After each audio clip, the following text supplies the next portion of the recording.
like to start with my sister, Only Love.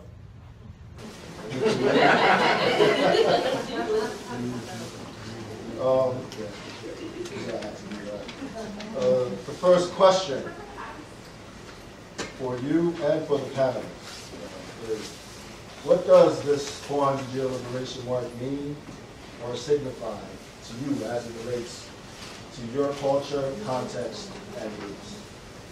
So good night, everyone. My name is Only Love. That's not my poem name. That's the name my parents gave me, just to be clear. And Chica means the Most High is supreme, or the Most High is above all and equal. And since my brother called on me first, before I answer the question, I just want to slightly correct something that he shared in my bio. Thank you for sharing it. But I don't awaken people in Africa to their Hebrew heritage. Actually, Hebrew people in Africa awaken me to my Hebrew heritage. And I only go at the invitation of elders and royals to, yes, sometimes teach women and to build and to research. I've been researching Hebrews in Africa for about 6 years, but I also go to sit at their feet and learn. And so I've been multiple times to the continent. And I just want to make that clarification, because sometimes when it comes to the continent, even us as people of African descent, we have this attitude that we know better than the people on the continent. And my dear former faith leader that used to organize with me, Mambo Desir, she chairs a UN committee on Afrophobia and colorism. And so as we talk tonight, I really want to honor the continent and the wisdom from the continent, because I humble myself when I go to Ghana, when I'm in villages in Nigeria. So I just wanted to make that clarification. But to the question, what does this 400-year mark mean in my context? So I am a Messianic Hebrew, which means that I keep the Torah. I believe Yeshua was the Messiah, is a liberator, was a black man, is a black man. And what the 400 years means in my context is I'm very leery of giving predictions about what 2019 means. Because sometimes in my faith community, people are making all of these predictions, sometimes we talk about false prophets or just people who are just speaking. So I'm very, very leery to do that. But what I will say is, as we examine the 400 years, many are looking to a passage in Genesis where Abraham goes into this trance, and a message is given to him that his people will serve in a strange land for 400 years, and they'll be under hard labor. Many times when black folks are reading the scriptures, they avoid the Old Testament and the Torah, because that's the more ritual side of it. And it's like we're looking in the mirror and we can't see our own face. Libations are mentioned in the Bible about 31 times as drink offerings. So Abraham has this very ecstatic vision about this 400 years, but yet scholars say that the Hebrew people, if they were in Egypt, were only there for about maybe 200 and something years, up to 430 years. So many people in my community are asking if the ancient Hebrews weren't in Egypt for 400 years, who is serving in a strange land for 400 years? We should note that enslaved Africans were taken to places like Brazil and the Caribbean before 1619. But what happened in Virginia in 1619, starting with those 20 enslaved African people, is that laws were actually put into place where you take on the position of your mother if she's enslaved. And so some people say there's a significance with the legal, making legal the enslavement of African people. So many are looking at the potential for 2019 to be the start of our liberation. Some people are considering going back to Africa. Some people are considering organizing ourselves so the next 400 years are not the same as this 400 years that have passed. And so I think as we're in our community, we do need to know what is on the hearts of the people. Even if you don't prescribe to the Bible, you still need to know that some people are looking with expectation on this body of time, and actually looking to a period of the wilderness where our people will be wandering looking for our future liberation. And so there's a lot of hope around these years. There's also a lot of suspicion because of the bill that was signed. Many people say Trump signed this executive order, but it was actually a black congressman, Representative Scott, that put before HR 1242.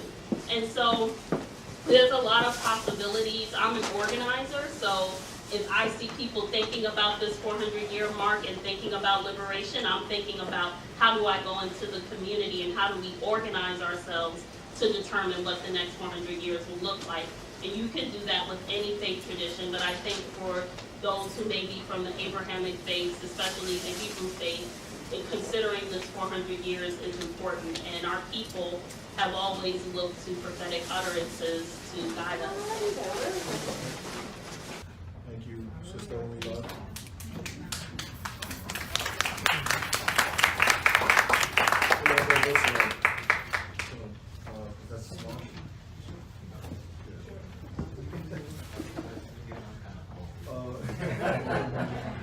What does this 400-year liberation mark mean or signify to you as it relates to your culture, context, and beliefs?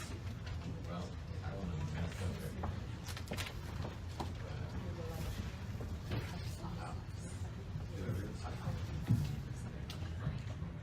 I don't want to mess up everything, but I'm from Georgetown, South Carolina. I'm a part of the Chickasaw Nation, which is an African, Aboriginal, and Indigenous nation that was here before the rest of us came. I'm a part of a family that had their roots. My great-grandfather came from East Africa. Professor, we can't hear you that well. Okay, I'm from, turn the mic up a little bit. Okay, I'm from South Carolina, a place called Georgetown. In that place, in 1553, the Spanish brought the first enslaved Africans to this country. 1525, we rebelled, burned 3 of the ships, one slipped away, got back to the Dominican Republic, taking a lot of our Chicora ancestors with them, and 2 years later brought them back. So the 400 year don't work with me very well. As a child, I visited those mounds down here. Brothers are using the term Aborigines, just that their context is messed up. We are the Aborigines everywhere in the world. We're the Aborigines in China, Vietnam, Argentina, Venezuela. So we just have to keep ourselves in context. So we could look at the Jamestown piece, but there were Africans here before Jamestown. Columbus wrote about them. In his notes, he said he met these Ethiopians. Even Verrazano, when he came here to New York, wrote about the Africans he met. He called them Ethiopians in his diary. Van Sertima have told us about the African nations in Central South America.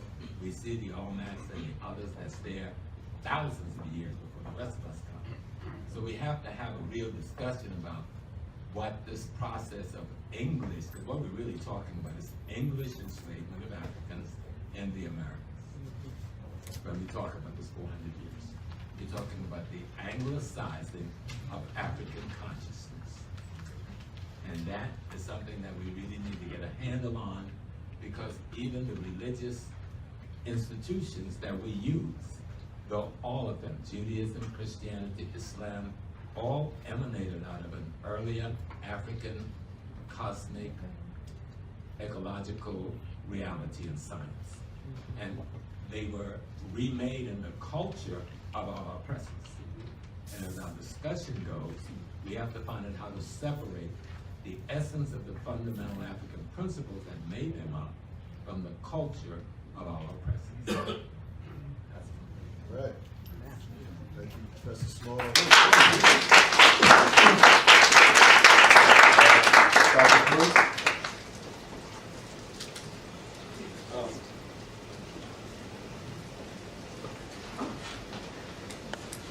I mean, I'm not quite sure why the term liberation is up there. I ask that sincerely. Does it mean that, what does liberation mean? Do you know? Oh, we're going to get to that question. Okay. Because, I mean, I totally agree with Professor Smalls, what he was discussing earlier about how there were Africans, enslaved people here already way before this, that arrived in Florida and other places here of the United States. But I think what I really want to mention this evening is that we're far away from where we need to be as a people. There's a lot of work that needs to be done, and the work that I've been trying to do for the last maybe 12 years is to undemonize our African traditions. I teach at Union Theological Seminary, and I teach, of course, African religions in the Americas. And unfortunately, many of the African American students and Latinx students that come to their class were told that African-based traditions are demonic. They're afraid to deal with them. In fact, I have students, I mean, there have been students that totally change, and I open up, and some have even left the Christian ministry to join their African religious traditions. That has happened, which is a positive thing, but I am completely aware of the fact that being black is still demonized. Not only from the outside, but internalized by ourselves. And I'm suspicious, I have to say, of traditions from outside the African-based religions. Let me say, I'm also a pastor.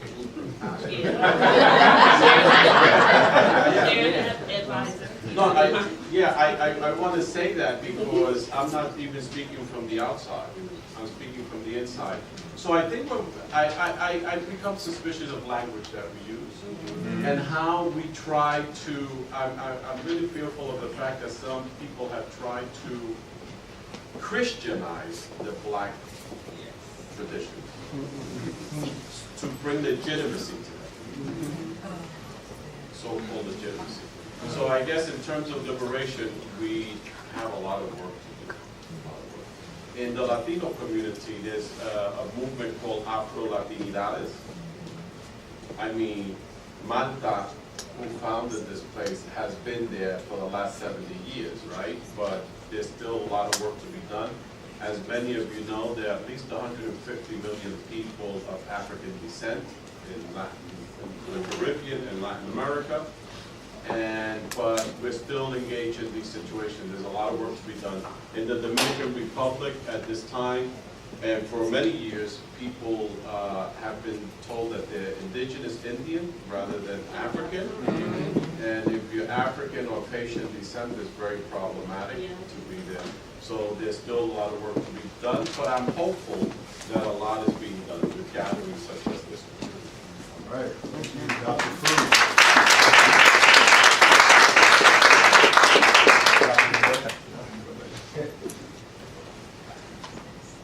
Well, let me just say I'm grateful for having been invited, and I'm the least learned among those that are here asked to participate in this conversation.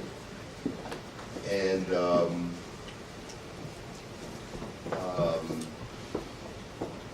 I just found out recently, because my mother's 90 years old and my brother's 99, and I've been asking about the family, and I was just informed about her grandmother, my great-great-grandmother, somewhere down the line, in terms of their having remembrance that they were brought here from Africa, and the name that we have, they're from South Carolina too, and the name is DeVoe.